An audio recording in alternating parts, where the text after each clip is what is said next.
So most people know about my background as a helicopter pilot, but prior to that, as Brendan mentioned, I moved to Illinois a few years back, about 27 years ago. This is the longest I've lived in anywhere in my whole life. My dad was one of these kids who was poor, grew up during the Great Depression, and he lied about his age, enlisted in the Marine Corps right at the end of World War II, maybe served 10 days in the war, we're not even sure how long he served, but he was wounded and received the Purple Heart, and as a result was also qualified for the GI Bill and used that GI Bill to lift himself out of poverty, and had a very successful career.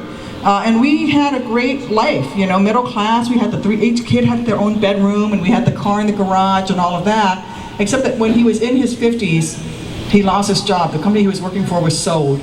And no one would hire a man who was in his late 50s because they kept telling him that he was overqualified or that he had too much experience. And every year he got more overqualified and more too experienced, which was just a euphemism for he was old.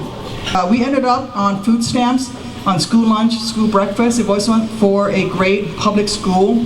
I never would have graduated high school if it wasn't for Pell Grants and student loans and work study and a lot of waitressing. Would never have been able to go to college. And if I had not graduated college, when the Army came calling and gave me the opportunity to serve as a military officer, I wouldn't have been qualified. I would probably have dropped out of high school had it not been for food stamps and school lunch and school breakfast, because I was the only one in my family with a job in high school.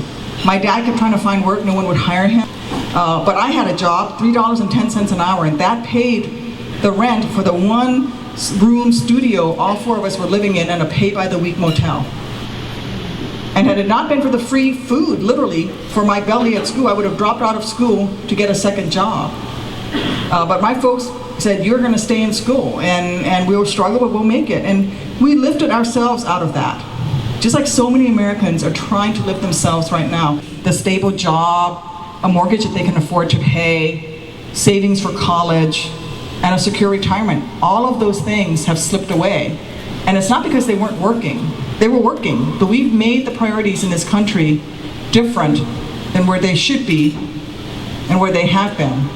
And so that's why I'm running for Senate. In fact, I became a helicopter pilot based on my philosophy on equal pay. And that is, when I was being commissioned, I was the only woman in my commissioning class in the Reserve Officers Training Corps, and they said, well, when you put down what job you want, men, it doesn't matter if you're a finance major or an accounting major, you want to become a finance officer, of your top 5 choices, 4 of them have to be combat branches, infantry, armor, artillery. Doesn't matter, the Army will decide the needs of the Army, what's good, what they need, and what you will be. Except for Duckworth. Duckworth's female. Females can't serve in combat, so she can put down whatever she wants. And I, at the time, think, well, this isn't fair because I'm going to get equal pay with equal rank, but I'm not going to face equal risk. So I asked, what job is there potentially opening for combat for women? And they said pilot, and that's how I became a helicopter pilot.